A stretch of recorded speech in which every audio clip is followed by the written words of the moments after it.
Zvaniet uz mūsu raidījumu, lai vinētu 10 000 latus. Droši zvaniet. Telefona numuriņš ir nemainīgs. Jūs aizvien varat zvanīt uz šo mazo numuriņu. Tātad atgādināšu, ka mums ir mazais jautājumiņš. Kas tas ir par dzīvnieku? Šajā brīdī ekrānā parādās tāds rimbulīts, kurā jūs varat grozīt visādi būtiņus, lai uzminētu, kas tad ir tas par dzīvnieciņu.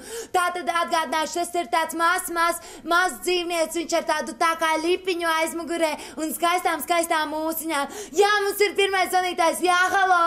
Halo, kas mums ir sazvanījis? Vents, man prieks, noteikti no Vēncpils zvanat.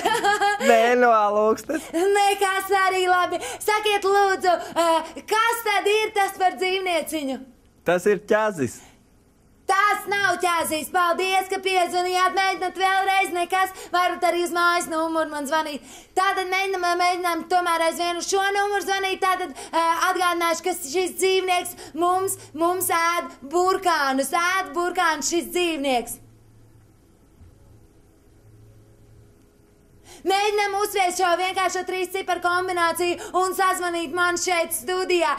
Tātad mums ir nākamais zvanītājs. Jā, halo! Halo, kas mums ir sazvanījis? Mirdza. Sveiki, Mirdza, no kurienes jūs mums zvanāt? No kaimiņiem.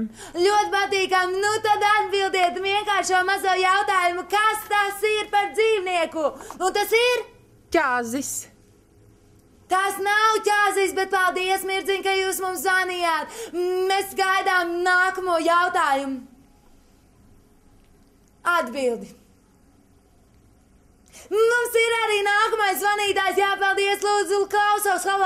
Halo, kas mums ir sazvanījis? Elmārs, man prieks, ka jūs esat mums iezvanījis. Tātad, nu kā tad ir pareiz atbilde? ķazis. Jā, pierunājāt, tas ir ķēzis. Jā, paldies, ka zvanījāt. Un jūs vinējāt 10 000 latus. Gaidām nākamo jautājumu.